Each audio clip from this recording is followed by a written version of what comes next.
right, welcome back to Absurdum, everyone. One of the few podcasts, one of the many, I guess, that takes a random topic and talks about it until it is absurd. I'm one of your hosts, Dallas. Alex is not with us this time. He's God, still I killed around. him. Yeah, he's still around, but he's busy with work, air quotes. So we decided to try and mix it up a little bit. Thank you to our 7 subscribers who have been coming back. I would say month after month, but we're not that regular at making podcasts, so maybe that'll be our New Year's resolution. Anyway, getting into something a little different, I want to introduce you to a good friend and hopefully a long-time listener, although I'm sure he'll deny it, Mike. Hi, Mike. I Welcome listen to to the none of channel. your stuff. I'm a monster. That's fair. Who really listens to this anyway? Not like I listen to it many times before I'm editing it, but there's anyway. You all 7 of We your subscribers. so we're going to talk about something a little bit outside of Alex's purview, something that Mike and I care a lot about, which is kind of rough. Gonna have to figure out the title for this episode, but the Justice League, the DC movie extended universe. These characters, a lot of people are talking about it. If you Google it or go to YouTube and look it up, there are a lot of people who have thoughts and opinions about it, and it's a big franchise that could use a lot more work, I think. So yeah, we just wanted to sit down, talk about it a little bit, kind of air out our grievances with these decisions, and talk about why it's so important. So I don't know. That's a good enough intro for me, I guess. Thumbs up. Yeah. So I mean, you recently saw Justice League, and I believe your review was I liked it with a question mark at the The, end. the, the best thing I could say about it was that it was not terrible. Stunning praise, Yeah, Siskel and Ebert. it was a nice change to come out of a DC movie and go, oh, I don't feel like I'm covered in hot steamy shit. Huh. Well, Yeah, I mean, usually you come out of a Marvel movie and you feel usually the spectrum I hear from like a Marvel movie is like either oh my god that was so cool, or at the very worst, yeah, it was pretty great, it was pretty fun, the villain was pretty like forgettable though, that's usually like the range. It's like always positive, but the worst is like the villain was terrible, or yeah, like Marvel movies range from neutral to amazing, and DC movies have now managed to crack the neutral barrier. well, I Good for mean, you, DC. outside of Wonder Woman, which it's almost easy to forget that it's a DC movie, except for the third act, I guess. I mean, Wonder Woman does have its own problems, like stepping on its own narrative feet, Yeah, tripping rather, on them, I guess, at the rather, end. rather terribly. Oh my god! I just have to find Ares. He's the cause of all this. No, the whole point of this movie is that men are just bad, and that's fine. We can solve all of our own problems by recognizing them that they are our problems. Okay. Oh look, there's Ares. Okay, she defeats him, and now everyone's friends. Yeah, yeah. I mean, obviously, spoiler alert for anyone here. We're gonna be talking about all these movies. I'm sure you don't care, but whatever. Um, Specifically, I have to spoil this for people. I'm a monster. yeah. No, yeah, it's true. I mean, they do this Song really dies at the great end. they do this really great setup in Wonder Woman where it's yeah, the world is not black or white, it's both, and there's a gray, and they even slow the movie down for Diana, Wonder Woman to actually like get that point. And then they throw a third act monster fight in there, which it's like what? Like I got no problem with a third act monster fight, but when the monster undermines the point that your movie is making, I take issue. yeah, I mean honestly there are only two positive things to take out of that fight at the end, and it's not even the context of her fighting and defeating the villain. It's visually, it's cool to see Wonder Woman show off the fact that she's like a demigod. Yeah, she And was so badass. yeah, and secondly, she does the whole like, I don't know, she says something at one point like, you know, love is worth it, or people are worth it, or something positive that we, are scarce, are like running out of apparently in all forms of news and media these days. But And actually, yeah. I agree. Like, it was nice to see a female character that made you go, man, I want to be Wonder Woman when I grow up.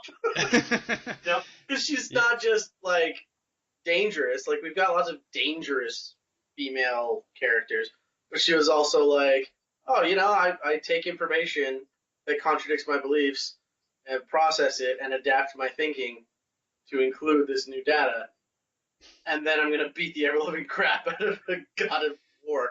Like, all right, I like both of those things. I mean, the movie, like, Wonder Woman's inspirational as hell. Like, it's just, I mean, that scene. Well, I heard a lot of rumors going around, but I heard that the No Man's Land scene was almost not even like put in the film, and I'm just like, guys, this is your like touchstone moment. If you haven't seen it, basically she crosses no man's land and shows off. It's like the moment where she goes from following a guy around, listening to him tell her how the world is, to her saying, "No, I'm going to protect civilians because that's what I'm here to do." And you're like, it's a very heroic moment, and it's the point where amazing. She literally goes from being a follower to a leader. Yeah, like it's when Wonder Woman appears. Before that, it's like Amazonian, random attractive woman following a guy around in bleak London. Oh shit, it's Wonder Woman. Like, yeah, and they almost didn't put it in the movie. I mean, I feel a good strong part of it obviously is the team that worked on it, but the quality is that they were left alone to do it, or they were encouraged to do it, or what have you. There's a lot of, I mean, that's a point that'll come up probably too often in this podcast, but the certain directors and Whose studio name will remain Zack Snyderless. I mean, yeah. So we're here to talk about Justice League before we just continue praise shitting on Wonder Woman. But you raised an excellent point about the No Man's Land scene, because it shows where she's like, oh no, this is my jam. I'm going to show you people how it's done, right? And really illustrates those leadership qualities that we respect in her. And then Justice League comes along, and they're like, okay, why does she suck now? But also, like, she doesn't have a moment like that. Yeah. She gets pushed around a bunch by Batman, and then she's mean to him, and then she's like, I'm going to be a leader. And you're like, okay, but, like, cinematically, you haven't earned that in this movie. I think again, rumors again, but I'm pretty sure there was a specific scene that she had that was in one of the trailers or alluded to that they cut, which was before they go to a fight. I think the version I saw, there was like a tiny part of this where she gives like advice to someone, like one of the members. But I think there's a moment where she actually like gives like kind of a little speech, not exactly a speech, it was more like specific encouragement, like a pep talk where it's like, you need to do this, and you this is your strength, lead with that or whatever. And it's a moment at least, but I'm pretty sure they cut it. Yeah.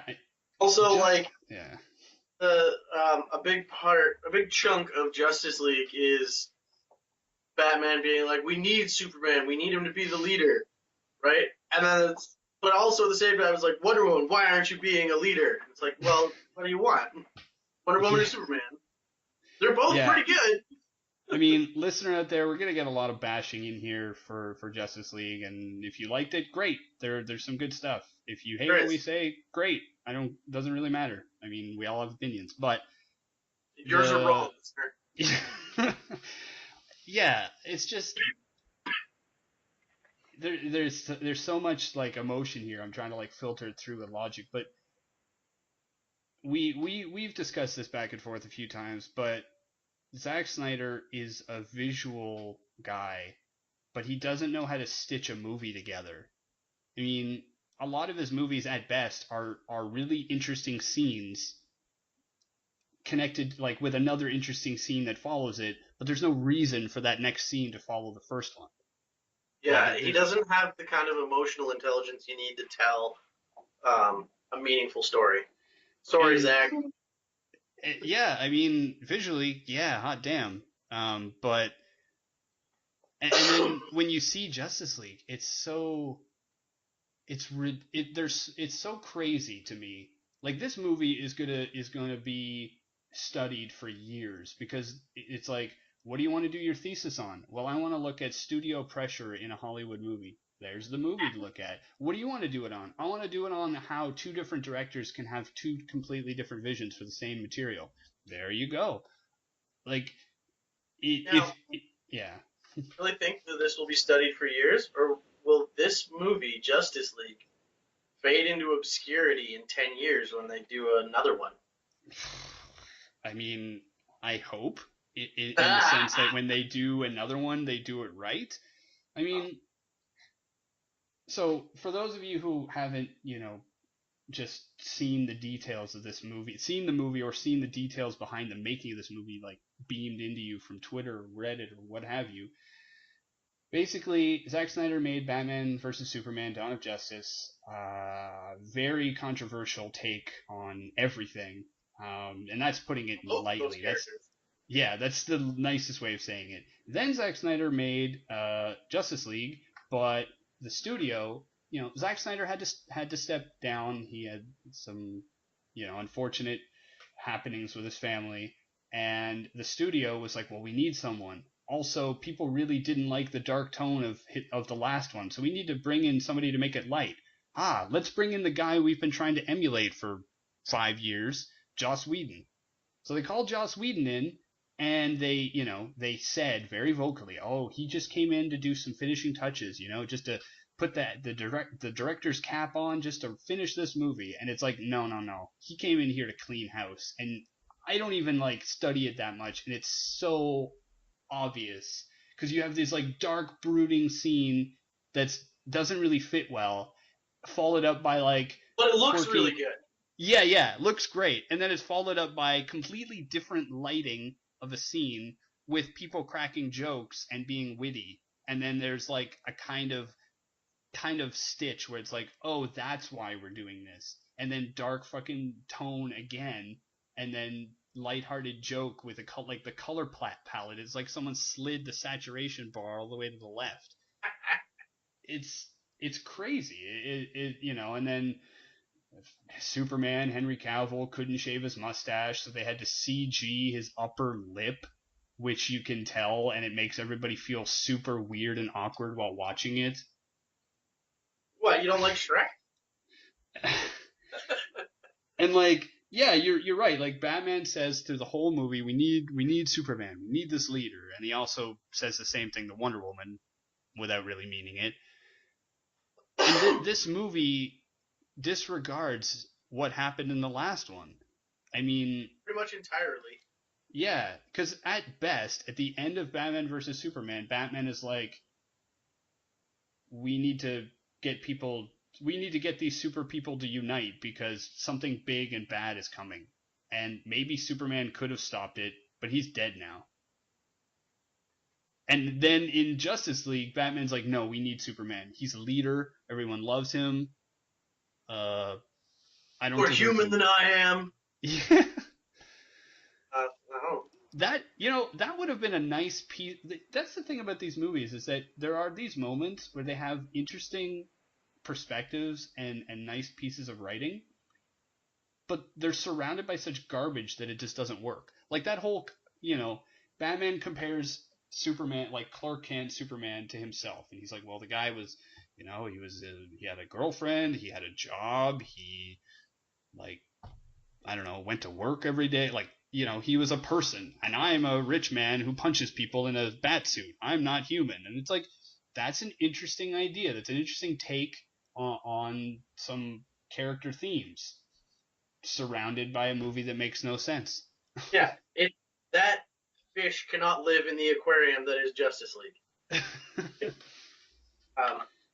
He raises some really excellent ideas that are core to the concept of both of those characters, but I don't believe it in the cinematic universe that they've put forth. Like, I also don't. We spent if you watch the extended edition of Dawn of Justice, like 2 fucking hours of Batman being like, I'm a grouchy guy and I hate space aliens, and then about 10 minutes of maybe this space alien wasn't so bad, and now we're like, I love him so much. Yeah, it's crazy because nobody likes. Batman versus Superman sets up Superman as a character that most people don't like unless you need to be rescued. Right. And people are protesting against him. They think all these bad things of him. And then he dies. Okay, he dies apparently, saving, I guess, the world, but some random district at the side of Gotham or Metropolis or wherever. I'm a monster made from his spaceship. Yeah, which no one was around to see, but whatever. And then in the beginning of Justice League, all these countries are hanging a flag of Superman and like mourning his loss, and like, is the world worse because he's gone? It's like, what? That's very flippant. Like, you just went from, no, this guy's terrible, we should get rid of him. Oh, he's gone. Oh, I mean, it does remind me a lot of current American politics, where we need to get rid of this tax bill. Oh crap, we don't have money to pay for the thing. Why? Yeah, that was a very Fast and the Furious style gear shift on the DC cinematic universe part. Like, let's just shift the tone entirely the other way. So, which is something that you don't see Marvel doing, because yeah. they have an end goal in mind. They've written the beginning, middle, and end of their story. Where DC seems to be writing chapter 1, chapter 15, chapter 14, chapter 3. Yeah, it's like, stitched together. Well, it's just, I understand the pressure as a studio that has been having a hard time. Look at the new Mummy movie for an example. Yeah. I understand you're having a hard time, and you see Marvel, and everybody can praise them, and Marvel has its faults. The Marvel movies have their faults, but commercially amazing, and audience reception, critics reception, yeah, pretty good at least. And so I can see the pressure to be like, oh, we need to get in on this train, but it's like all they saw was how much money the Avengers made, and they're like, we need to do that. How do we do that? Justice League, okay. And then they just rushed to try and get there, and by the time you got there, you didn't care or know anything about these characters. Well, this is the thing that's that's the thing that's weirdest to me, is that they had the advantage of having one person helming all of the important steps to get to Justice League, and it still sucked. And the connections don't make sense. Yeah, and I mean, I'm personally gonna have problems with some of the directions, and I know you do too, that they tried to take with these characters. I will admit that artistically, you want to take a character in a completely different direction. Well, I'm gonna argue against that, but if you do it right, it's like the same with anything. Everybody loves a plan when it works. So you want to make a world doubt and not like Superman. You want to make Superman full of mistrust, and distrust himself, and make him kind of dark and gritty. That's weird, and I'm not gonna really like it at first. But there are ways you can do that well. But then when you don't do it well, which is what happened, it's awful. And then you decide to just suddenly reverse gear and do the opposite? What the fuck?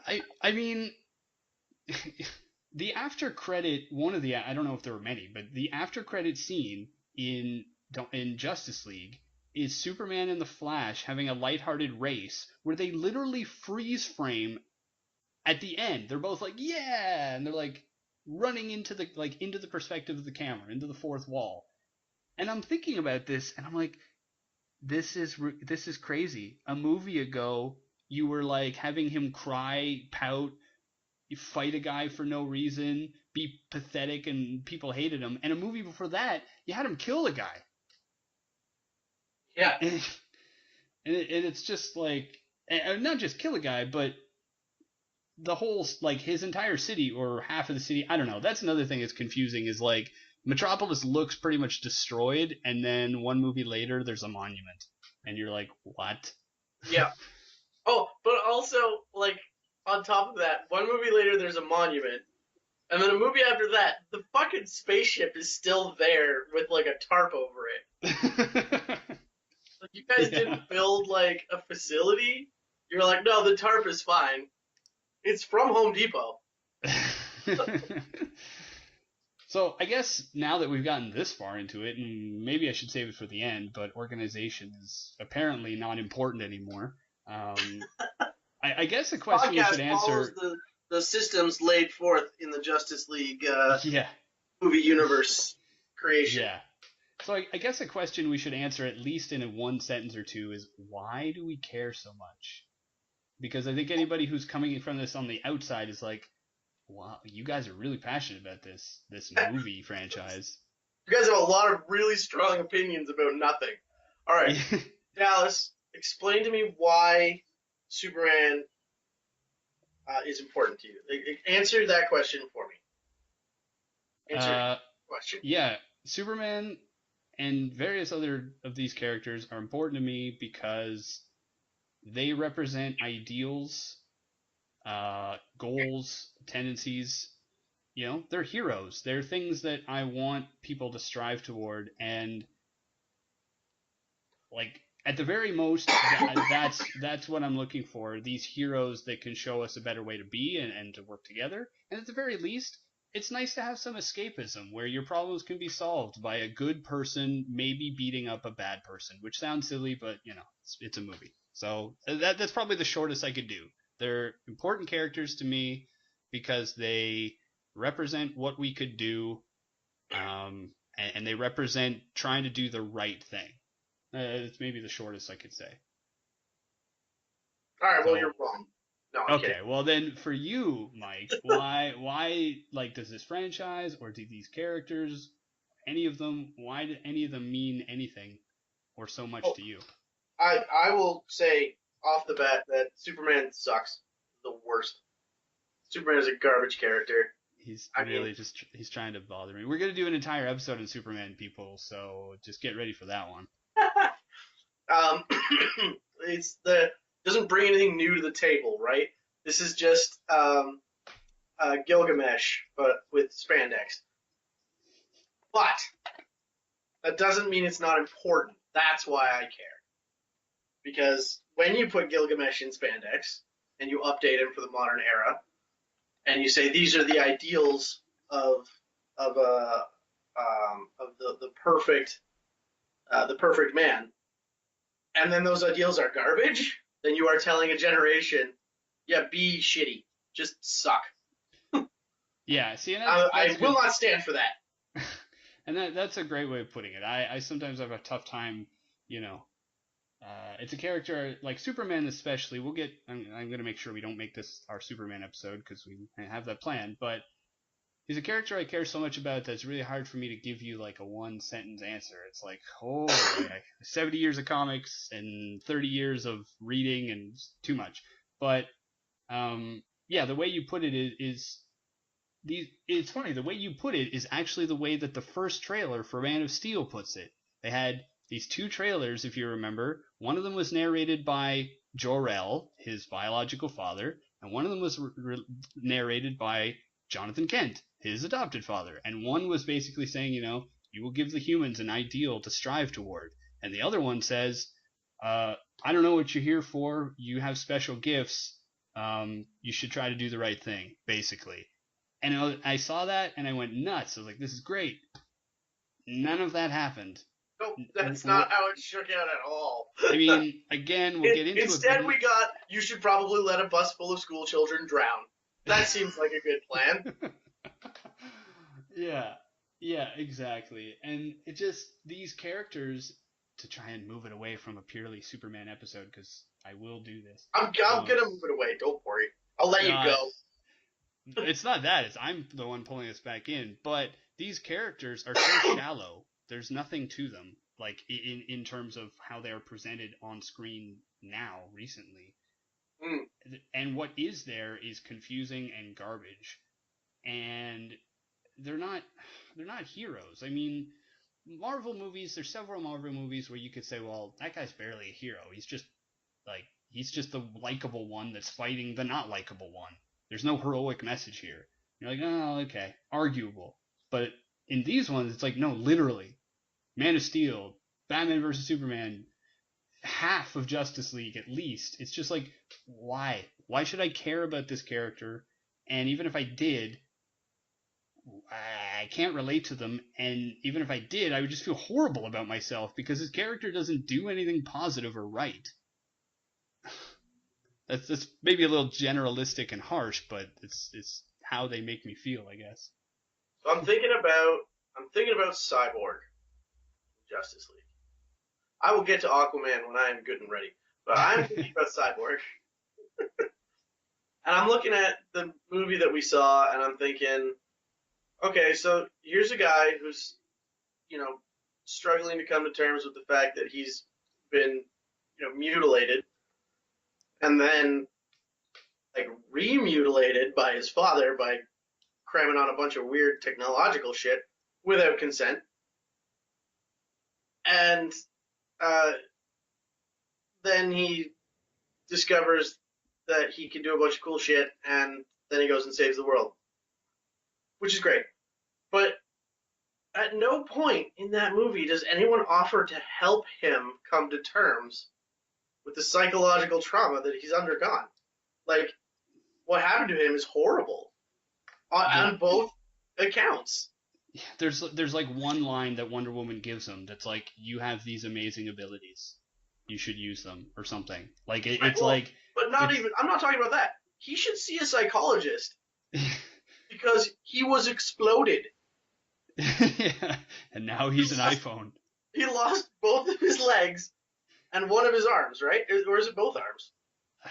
I don't think he lost, I think it was like both of his legs and one of his arms and like his right. eye or something. And now he's an iPhone, right? But I mean, that's the kind of thing where you go to the hospital and they go, we're gonna give you someone to talk to because you need to adjust to a new way of living.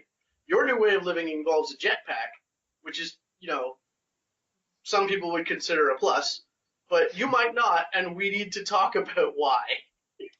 Yeah, and I mean, so this movie had an opportunity to help people who suffer from things like not even multiple amputations, but even just little things, and say, hey, it's not wrong to want help. But instead, they made him a shut-in. Yeah. And then it's like, oh, but you're a superhero, so I guess you're fine. Yeah, and it was like they presented the fact that they did present the fact, not just, the fact that we see as being mutilated. They presented us with this character who's sitting there saying, like, I don't like this situation, and I feel awful, and things are bad, as I stare out the window. And then they just jump cut to, no, Cyborg, we need you to fight with us and help us, and he just does. Yeah. And there's no, it's almost like half they tried. They have the setup, and they didn't complete the serve or whatever. They didn't go through with it. At some point, someone was going like, well, what if we just told him to feel better, and then he felt better? Guys, when in the history of just feel better has that ever worked? Yeah, and that's the thing. We'll get back to it in our Superman episode. He's hard to relate to because he's so perfect. Here's a character who's by no means perfect, but is really interesting and really cool and can do cool stuff.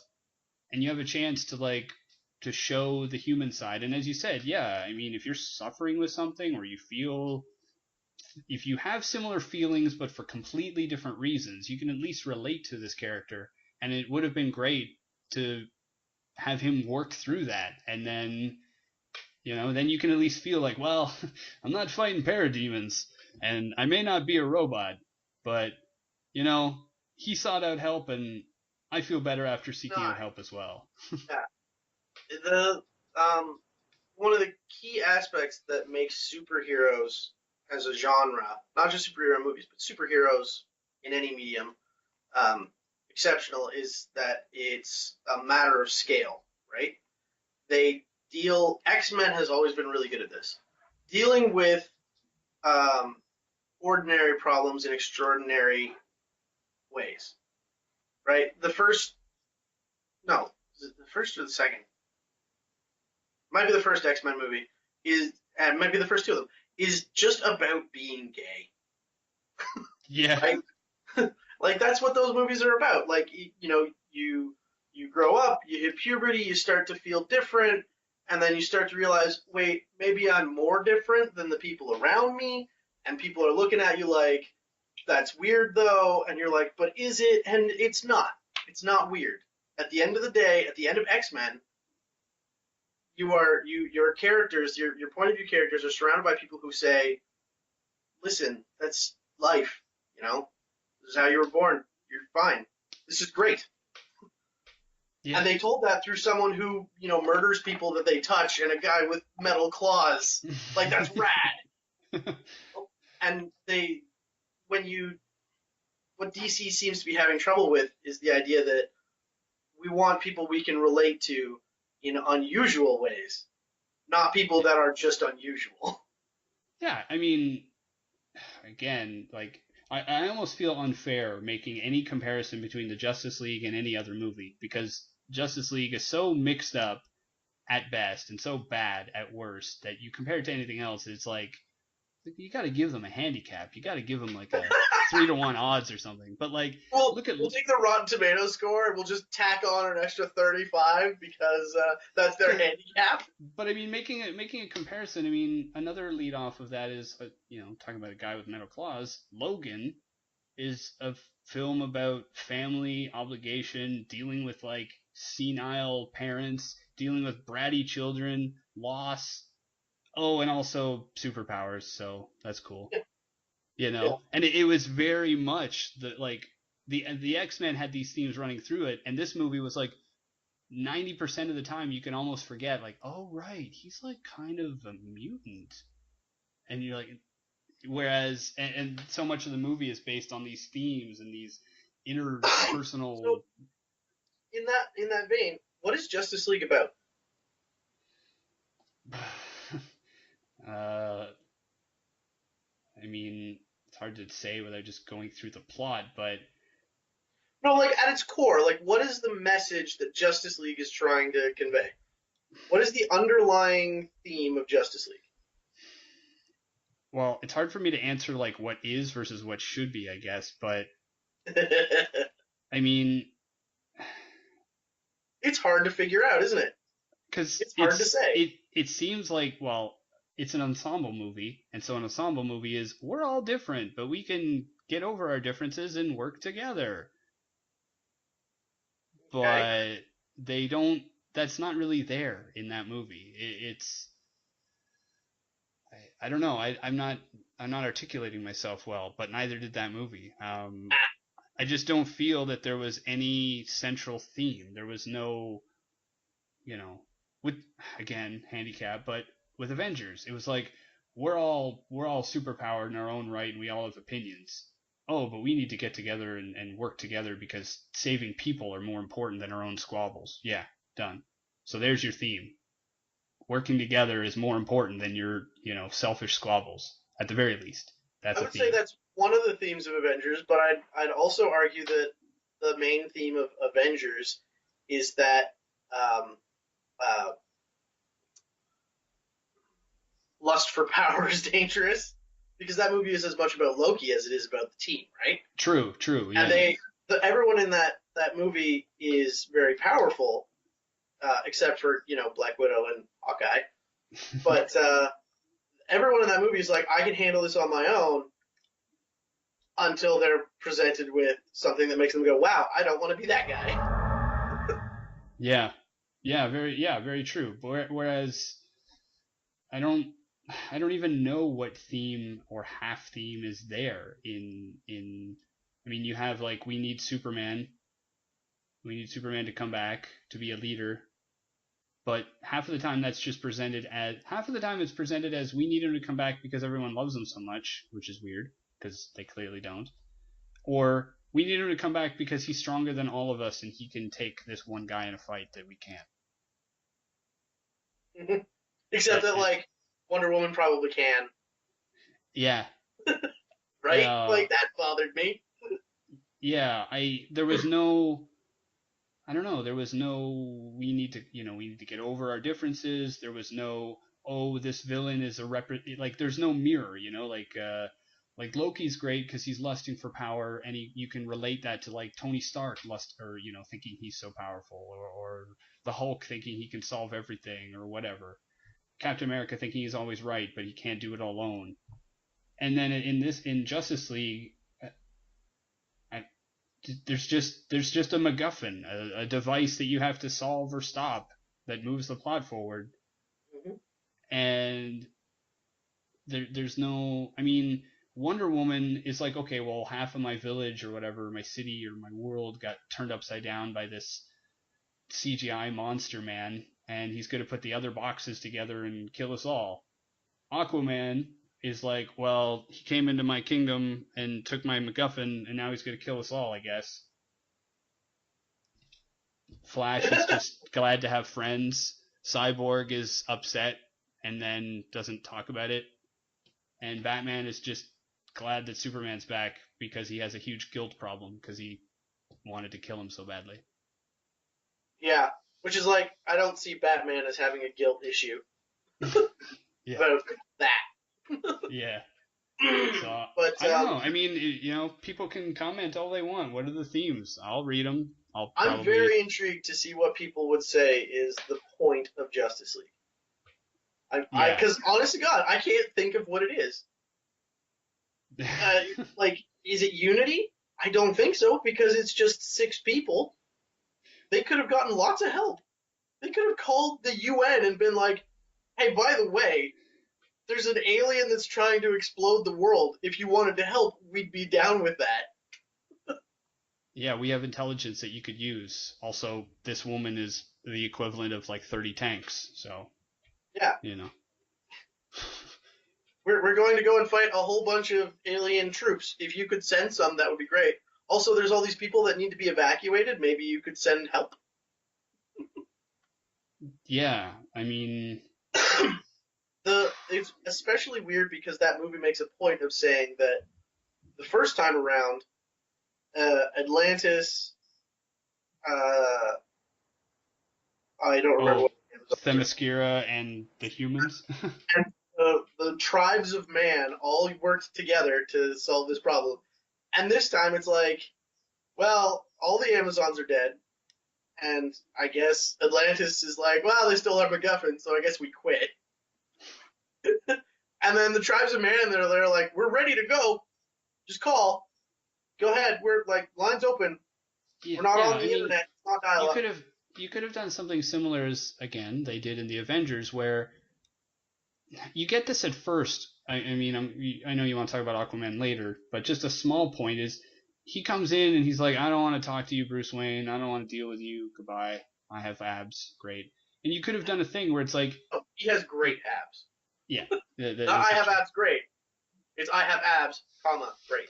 Anyway, yeah. They could have done the same thing that they did with... that they do with Aquaman in any other context, but they also did in Avengers, where it's like, no, the second MacGuffin's in our kingdom, you guys suck, we can take care of it ourselves. And then it's stolen, and then he's like, well, maybe I can take care of it ourselves. And you could maybe read into that, but it was so poorly done that I'm wondering if that's actually what happened.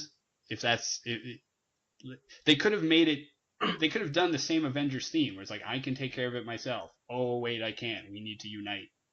Unite the 7. Let's get into Aquaman. Jason Momoa, I love you. You're the best. You are my favorite Hawaiian. However, you did not have a lot to work with. I'm having Conan flashbacks. So, in Justice League, Aquaman hangs out with a bunch of Nordic fishermen, wears very concealing cable knit sweaters, and is, I guess, king of Atlantis? Yeah. I don't know. I don't think he's actually doing anything there because he shows up to check on the mother box, and uh, Mara, who is, I'm gonna say, not his wife at this point, he's like, "Oh, look who it is! It's Captain Fuckface. Where have you been?" And Yeah. he's doing stuff. You people suck. And then they get into a fight, and he's like, "You can take a punch. I like that in a woman." And I'm like, "It's a little creepy. That's not a good way to flirt. Should I be Yeah. calling the police?" And then he fucks off. Like he takes their like magical artifact, the trident, and fucks off, and we never see them again. It feels like he's like the prince who's ready, like who's next in line to be king or something, and she is also somehow important. And then it feels like that. It's like Simba syndrome, where it's like, no, you should be king, and there's no, I'm going to the mainland to live with Timon and Pumbaa in the north. Yeah, That's right. what it feels like, and maybe they're doing that because they want him to become king in his own movie. You know? That'll be great, but you should have done that beforehand, Yeah, or at least because set it up better in this one because I'm legitimately confused as to what his relationship to Atlantis is. yeah, it is confusing. I mean, I was watching Marvel's Civil War, or Captain America Civil War, and I was trying to watch it from an outsider's perspective who hasn't seen all the other movies and knows what's going on. And I have to admit that they usually do a pretty good job of, at the very least, they usually do a pretty good job of being like, this is this character, he's from this situation. Go see the movie if you want. If not, you're fine. Mm. And usually, if they don't give you like a backstory, they make the character so simple that it's easy to follow. Right. Like, I think that you've really hit the nail on the head with this example because Civil War is where they introduced Black Panther, right? yeah, Yeah. Now, I am super excited to see Black Panther. That movie looks amazing, but it doesn't exist yet, right? hmm This his only appearance really is in Civil War. He yeah, is a previously unknown character to the Marvel universe, uh, a secret king of a hidden kingdom, and uh, he is like crucially related to the plot and the MacGuffin. That's how you do what Aquaman should have done. Well, here's another example if you want to be even lazier about it. Ant-Man is in Civil War. Mm. And if you hadn't seen Ant-Man before, he shows up. Hawkeye opens the back of the van. Here's Paul Rudd. Everybody loves the guy. He jumps out. He makes some fun. He's funny. You're like immediately you're like, this guy's funny. Okay, I don't know who he is, but he's funny. A few scenes later, he's got a suit, and you're like, weird. Now he's super tiny. Now he's super big, and you're like, cool. That's his thing, I guess. He's called Ant-Man, but he can also be giant. Okay. And as an audience member, you might be confused. It's like, where's this guy from? But because there's so many other superheroes around, you kind of accept like, oh, there's a weird guy who has this weird power. Like if I'm going to accept a man or a boy who flies around as a spider, I'm going to accept a guy who has technology that can make him shrink and grow. And he doesn't have that much more to do in the movie, but he doesn't lose you because you're like, he's funny and he shrinks and grows. That's all I need to know. Right. So Which if you're is gonna which like, is solid. yeah, if you're gonna make us like, that's kind of how the Flash could have been. He's funny, he runs Yes. fast, done. And they did that at least with Justice League. He's funny, I he will runs say fast, their and Flash was not bad. yeah, and they actually gave him some like humanizing character. It was like, okay, his father's in prison, he feels the weight of that on him. He's socially awkward, so that makes it interesting and different to relate to. Yep. And then there was even the moment where where he's like, I don't like they go to fight a bunch of things, and he says to Batman, like, guys, it's great that you're Don't ready to fight fight. things. Yeah. I don't fight things. I run in and push a guy out of the way. And Batman looks at him and says, just save one person. Yeah. And that was That was really good. exceptional, I will Yeah, say. that was really well done. And again, you don't need to know more about the Flash. Go see his movie when it comes out eventually, and you can get more of that. But his gimmick is simple, and his character is simple. Like, and that's for now. That's fine, and that's all Like, you need to know. simple to like see, but complex to understand. Yeah, That's what that's you what I mean. want in a decent character. Yeah, Um, especially one who's not the main guy, whose plot doesn't revolve around everything. But you're right, since Aquaman is 1/3 of the MacGuffin, the yeah. 1/3 of the races in this movie that are supposed to save the world, and then he's So confusing and Aquaman, I'm not sure. I would have to go back and time it, but I would say Aquaman gets maybe half the screen time the Flash does in terms of yeah, being the center of attention there and that's probably fair. Yeah. and learning about him, having him talk, right? But then, like you said, like he's supposed to be a MacGuffin point. So why the imbalance is one question, but also I don't know. Why would you? I don't want to say waste because the Flash was one of the best parts of that movie. Mm-hmm. But why would you? Why'd you prioritize so much time to the comedic relief?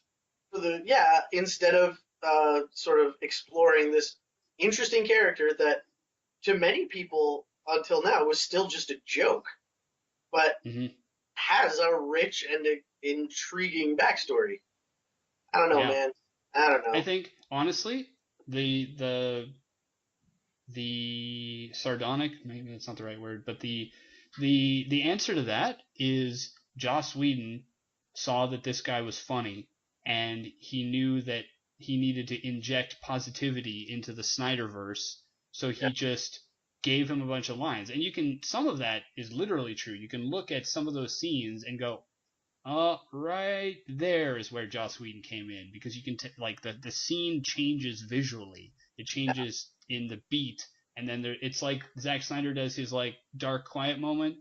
Well, here's a perfect example. You see it in the trailer. It's like Batman shows up at the Flash's lair, and he's like, "Oh, I don't know what your gimmick is, but you got a cool suit. I'm gonna throw a batarang at you." And the Flash like moves faster than anything and grabs the thing, and he's like, I want you to join my league. And the Flash is like, I'm in. I need friends. And that was in the trailer.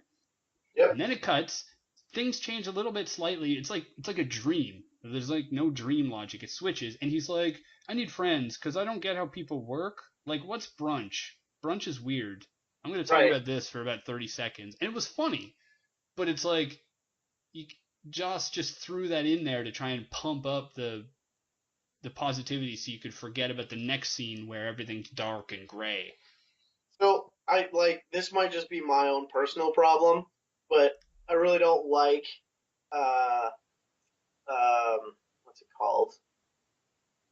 God, that nerd exploitation show. God.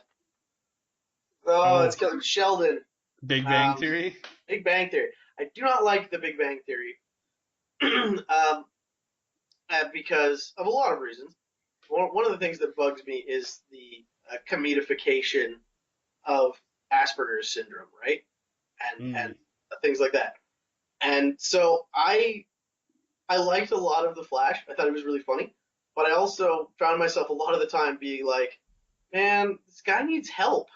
Like, not in a bad way, but like he would benefit a lot from real assistance. And he straight up comes out and says, "I have no friends. I'm socially awkward."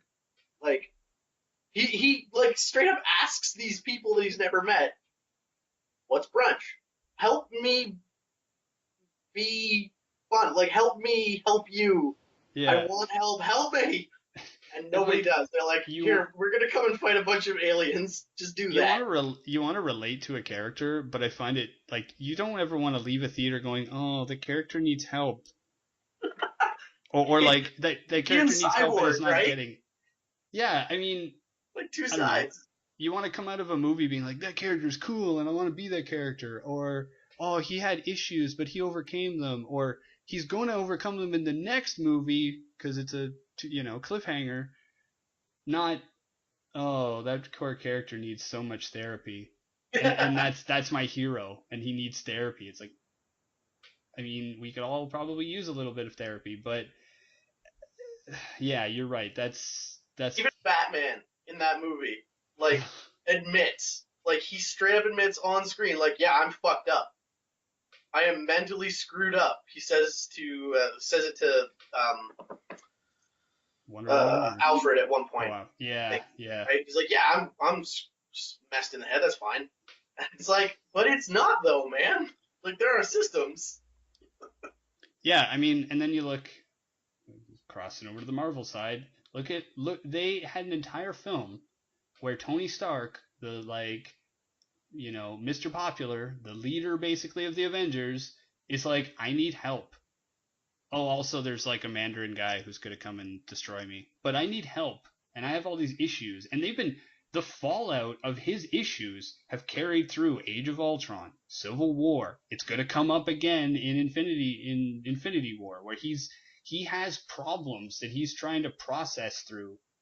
But he's And got, like, he's sought out help, right? Like, so things are better, right? yeah, Things are slowly improving. He has systems, he has people, he has a support network. That's something I can get behind seeing. They've still managed to explore those issues, like you said, and they're going to continue working with them, like mm-hmm. addressing post-traumatic stress disorder. It's a big deal. But at least you could look at it and be like, yeah, man, you have a real issue, but I respect you for dealing with it.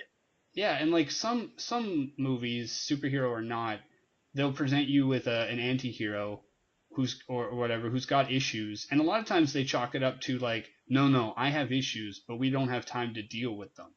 And then usually by the end, either that character is just gone because he sacrificed himself or whatever, or Which is he not an appropriate method for dealing with your mental problems. I just want to no, point out. not at all. Or he's like, yeah, the world is saved, but I'm not. I need to work on me, and then end credits. Like Right. they at least come, because it's a movie, and you don't want to watch James Bond do too much therapy. But sometimes you need to kind of have him go, maybe I do need a bit of reevaluation. Maybe it would be okay if I talked to someone 1 hour every 2 weeks. Maybe that would be okay. Yeah.